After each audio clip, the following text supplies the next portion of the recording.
para mitra kangen saya.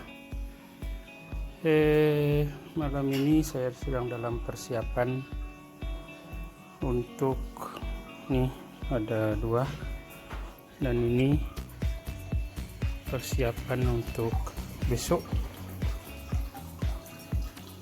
Ini produksi untuk besok, karena besok kembali saya melakukan follow up ke desa terujung di kaki gunung Batu Karu, desa terujung. Yang dimaksud dengan follow up, teman-teman, awalnya itu 7 pengurus, 1 dari 7 pengurus kelompok tani. Saya masuknya dari kebun porang. 1 dari 7 pengurus tertarik ingin punya bisnis kangen water setelah saya share emang airnya, karena kita selalu bawa air. Yang kedua berlanjut, bukan hanya 7 tapi semua pengurus pengen punya bisnis kangen. Akhirnya kami membantu mereka untuk mendapatkan solusi pembiayaan melalui BPR. Follow up terus berlanjut. Dalam perjalanannya yang 7 berubah menjadi 30 orang yang sepakat bersama-sama mengajukan mencari solusi pembiayaan modal awal melalui BPR.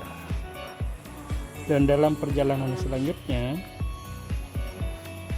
yang 30 ini jumlah kelompok berubah menjadi 60, dan juga banyak sekali di antara mereka yang melakukan tambahan-tambahan untuk bisa mendapatkan pembiayaan. Jadi follow up-nya itu termasuk mencarikan mereka jalan keluar melalui network yang kami miliki untuk mencarikan lembaga-lembaga pembiayaan yang bisa support apa yang mereka mau, karena memang kondisinya sekarang berada di kondisi COVID-19. Tapi besok, sementara proses sedang berjalan di BPR, sebagai backup kami juga mencarikan mereka jalan ke BRI, Bank Pemerintah, melalui model pembiayaan kredit UMKM, ke mikro, kecil, menengah, ke bawah. Besok pagi saya dan Mbak Laras melakukan follow up ke sana, ke salah satu desa terujung di kaki gunung Batu Karu itu. Follow up itu ya seperti itu, teman-teman, dilakukan terus menerus, intens membantu mereka, karena memang apa yang kita sampaikan, sharingkan adalah memang membantu memberikan mereka solusi, mencarikan mereka solusi untuk mendapatkan true health itu, 3 sehat sejati. Rupanya dari fokus awal adalah ingin menjadi tetap orang-orang yang produktif secara ekonomi. Mereka melihat faktor kesehatan itu penting banget, karena termasuk petani sehat itu penting. Orang yang bertani yang tidak sehat tidak bisa melakukan aktivitas pertaniannya. Dari situ mereka sadar bahwa sehat itu penting. Selama ini mereka bukan tidak berusaha, mereka berusaha, tetapi karena tempatnya memang agak jauh di kaki gunung Batu Karu, di desa terujung, mungkin akses kesehatannya menjadi mahal. Dan juga orang sekarang takut mengakses kesehatan, contoh mereka takut ke rumah sakit dan seterusnya. Dari situ ada kesadaran baru dari sharing yang kami lakukan bahwa sehat dengan cara alami itu penting dan harus diperjuangkan. Nah, dari situ follow up di awal kami tajamin dengan bahwa menjadi petani itu sebuah pekerjaan yang ekstra keras, perlu tenaga yang luar biasa, perlu stamina yang luar biasa, sehat secara fisik. Tetapi menjadi petani juga butuh sehat secara keuangan. Kenapa? Karena belajar dari puluhan tahun hidup mereka sebagai petani, ekonomi mereka segitu-segitu aja.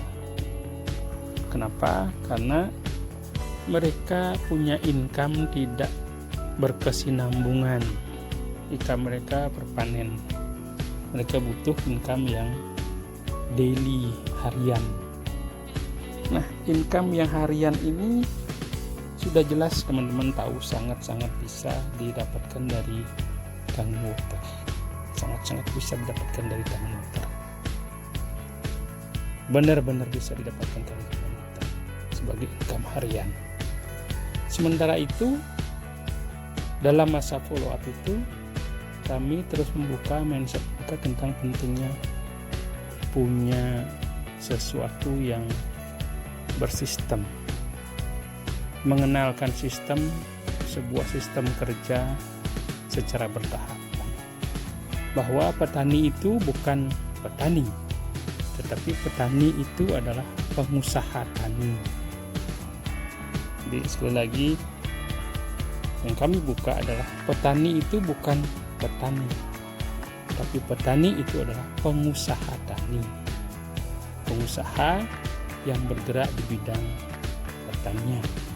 Berarti pola pikir, cara kerja, sistem yang harus diberlakukan harus dibentuk, harus dikerjakan. Nah, dari situ mereka kebuka bahwa mereka butuh sebuah pola kerja yang bersistem. Mereka butuh sebuah sistem. Mereka butuh sesuatu yang bisa mereka kerjakan tanpa mereka berpikir terlalu jauh, terlalu banyak, terlalu jelimet. Nah, dari situ mereka mulai melihat bahwa mereka membutuhkan solusi franchise energi ini. Nah, itulah tahapan-tahapan follow up yang mesti dikerjakan. Satu hal yang saya selalu percayai bahwa hasil itu baru akan ada setelah ada aktivitas yang dilakukan.